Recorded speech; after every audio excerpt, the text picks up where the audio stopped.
reactor, so I'm back with Jael. Her character, decisive and courageous. She sees the opportunity to slay an enemy of God's people. Her joy to be lauded by Deborah and Barak for her part in a decisive victory. Her story. Jael had heard rumors of war. She and her husband, Hubert, were Kenites, members of a nomadic tribe whose survival depends on its excuse me, y'all, its ability to stay clear of local disputes. Her husband had made the peace with the Canaanites despite his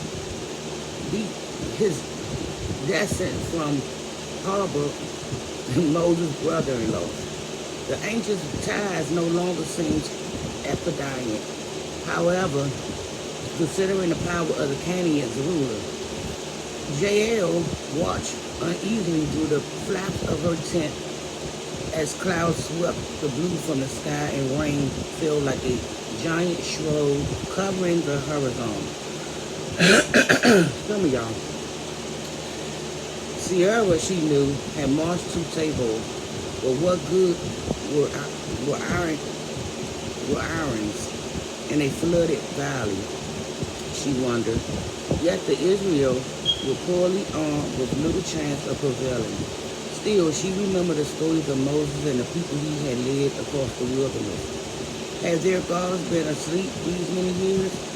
The sight of a man running, then stumbling towards her, interrupted her thoughts. A soldier fleeing, was he an Israel or a Canaanite? His identity would perhaps reveal the way the winds of the battles were blowing. She went out to meet him, surprised to find that Sierra himself was approaching. Come, my lord, come right in. Don't be afraid, she welcomed him. I'm thirsty, he said. Please give me some water. Instead,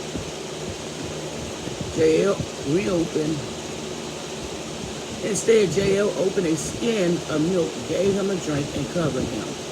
Standing in the doorway of the tent, he told her, if someone comes by and asks you, is anyone here, say no. As soon as Sierra fell into an exhausted sleep, Jael picked up a tent peg and hammer. Her arm was steady, her aim short. Hadn't she been in charge of the tent all these years? Quickly, she thrust the peg through his temple and into the ground, like a piece of canvas fixed in place. Sierra, the great general, lay dead, slain by a woman's hands, just as Deborah had did to Barak. Was Jael a hero, an opportunist, or merely a treacherous woman? It is difficult to know. Perhaps she believed in Israel's God. Perhaps she merely wanted to curry favor with Israel. The day clear as winter. Certainly Barak and Deborah approved of her singing.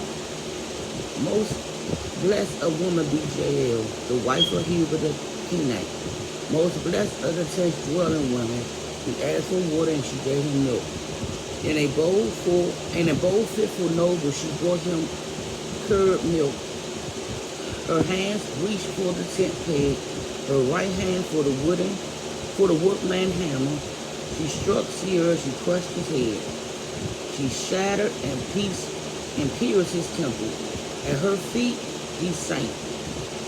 He fell, there he lay. At her feet he sank. He fell where he sank. There he fell dead.